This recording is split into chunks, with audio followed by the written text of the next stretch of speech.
January is interesting.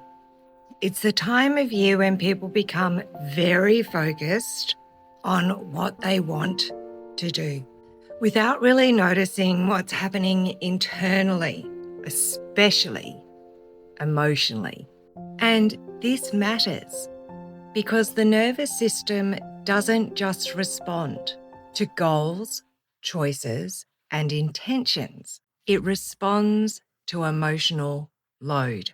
It's not enough to set a new direction if the system hasn't updated its capacity. Because most people aren't struggling with motivation, they're struggling with emotional capacity. And one of the quickest ways capacity gets compromised is through suppression. So let's make a distinction that changes everything. There's a big difference between regulating emotion and suppressing emotion. Regulation is when the system can feel an emotion, process it, and then return to baseline. Suppression is when a system experiences an emotion, can't process it, so it pushes it down or parks it in order to continue functioning.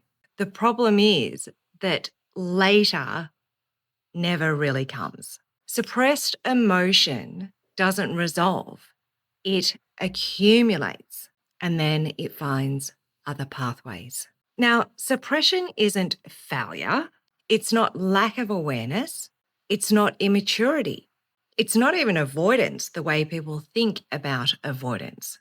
It's a protective strategy. Most suppression happens because the nervous system concludes, I can't feel this and function at the same time. So it chooses function. Sometimes it's survival.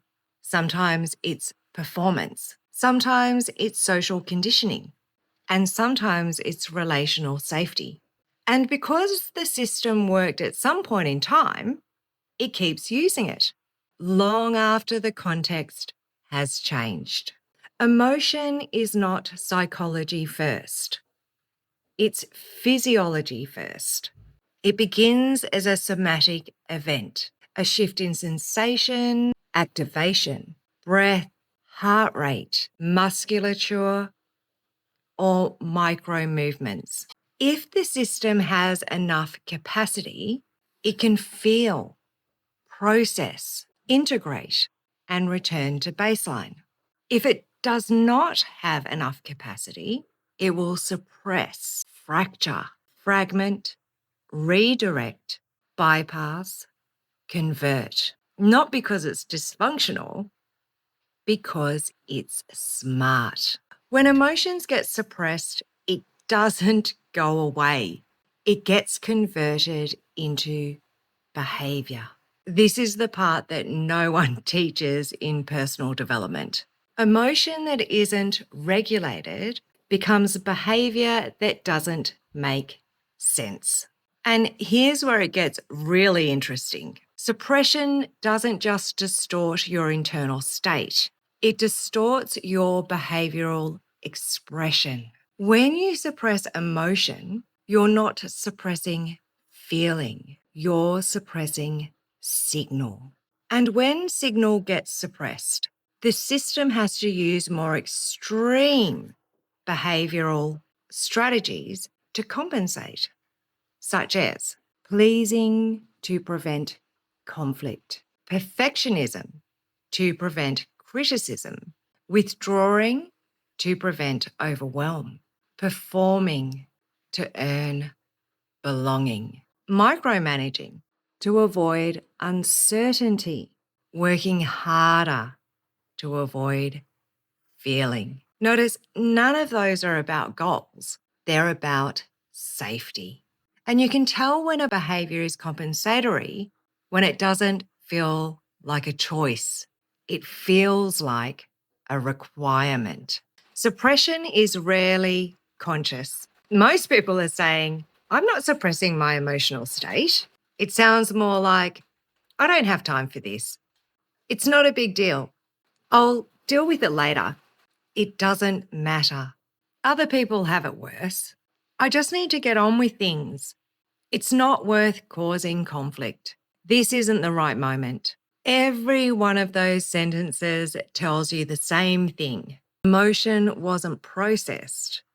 It was postponed. But the body doesn't postpone. It stores. When emotion isn't processed, it leaves a residue.